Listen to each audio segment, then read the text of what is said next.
Bienvenidos a un nuevo video. Te saluda con mucho gusto el profesor Giovanni. Hola alumnos y alumnas, ¿qué tal? El video de hoy es uno de los 4 que tendremos sobre las intervenciones extranjeras en México. El video de hoy es la introducción a la intervención estadounidense en México. Vamos a dar un panorama de lo que sucedió antes de la intervención estadounidense a México, que tuvo como consecuencias la pérdida de territorio, como lo es Texas y Nuevo México. Todo esto en 1846. Para poder comprender mejor el tema, es necesario recordar las clases que tuvimos anteriormente. En la tarjetita te dejo un enlace para consultar las clases anteriores. Hay que recordar que México, luego de obtener su independencia, tuvo como primer forma de gobierno una monarquía constitucional que fue encabezada por Agustín de Iturbide. Posteriormente a esto, cuando Agustín de Iturbide abdica al trono del Imperio de México, el sistema de gobierno que va a imperar en nuestro país es la República Federal. Pero también hubo intentos por establecer una república centralista. Tenemos que tener en cuenta que todo proceso como el de la independencia de México va a traer consecuencias. Una de estas consecuencias es el nulo crecimiento económico. Las actividades económicas estaban un poco paradas, puesto que la guerra de independencia había arrasado con muchas haciendas, con muchas poblaciones y demás cuestiones que no permitían que la economía se fuera desarrollando. Además, durante los primeros años de México como nación independiente, también hubo problemas políticos y desde luego que sociales. Los pobladores no se ponían de acuerdo para la forma en que querían que fueran gobernados. Había intentos de rebeliones y pues con el paso del tiempo algunos territorios decidieron separarse de México, como lo es el caso de los territorios de Centroamérica y desde luego el caso de Texas. En la actualidad, muchos países respetan la soberanía de México, pero no fue el caso de los primeros años de nuestro país como nación independiente. México tuvo que batallar para que fuera reconocido como un país libre y soberano, y el primer país en reconocer su independencia fue precisamente Estados Unidos. Pero detrás de este reconocimiento había unas intenciones que radicaban en hacerse de territorios, ya que en Estados Unidos dominaba una política expansionista e imperialista. Por ello, buscaban apoderarse de Texas a como diera lugar.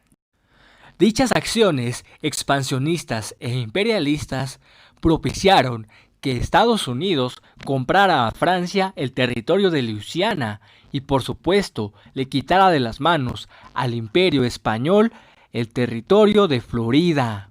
Y esto permitió acercarse mucho más a Texas, que era uno de sus principales objetivos.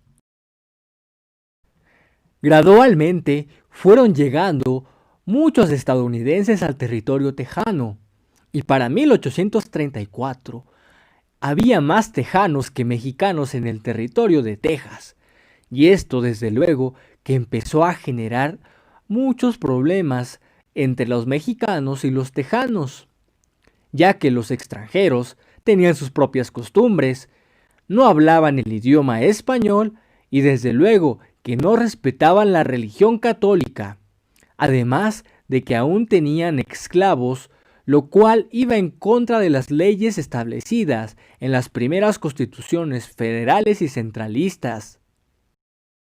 Para 1830, la situación no había cambiado en nada, al contrario, había mucha más migración de tejanos a lo que era el territorio de Texas, que aún pertenecía a México.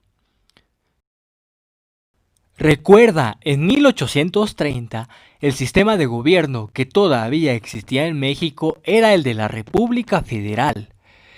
Todos estos colonos y gente que venía de Estados Unidos a establecerse a Texas, poco a poco tuvieron más conflictos con los mexicanos que vivían en Texas. Y esto ocasionaba que los colonos tejanos procedentes de Estados Unidos quisieran separar a Texas de México. Finalmente, en 1836, Texas declara su independencia de México. Esto también orillado porque en 1835 el Congreso mexicano decide cambiar el sistema de gobierno y se crea una república central. Y pues desde luego que esta situación fue aprovechada por los colonos tejanos que provenían de Estados Unidos, argumentando que su país era una república federal y no una república centralista. Por eso deciden independizarse. Desde luego que este acontecimiento no iba a ser tolerado por el gobierno mexicano, y en 1836 el entonces presidente Adolfo López de Santa Anna decide encabezar al ejército mexicano para combatir a los que querían separar Texas de México. Sin embargo, es vencido e inclusive es preso, y durante su estancia en la cárcel, pues firma un tratado en donde acepta la independencia de Texas. Sin embargo, esta situación no fue bien recibida por el Congreso, puesto que ellos seguían considerando a Texas como parte de México. El gobierno mexicano, desde luego, que no tenía recursos para iniciar una batalla contra Estados Unidos para defender su soberanía. Recordemos todo lo que trajo consigo el movimiento de independencia. Pero en 1845, finalmente, Texas terminó por convertirse en un estado más de los Estados Unidos, y este acontecimiento generó un conflicto aún mayor entre México y Estados Unidos, la guerra entre Estados Unidos y México. Pero ese es tema para otro video. Espero este video haya sido de tu agrado. Gracias por tu atención. No olvides darle me gusta y dejar tu suscripción. Cuídate mucho, estudia mucho, querido y querida alumna. ¡Hasta la próxima!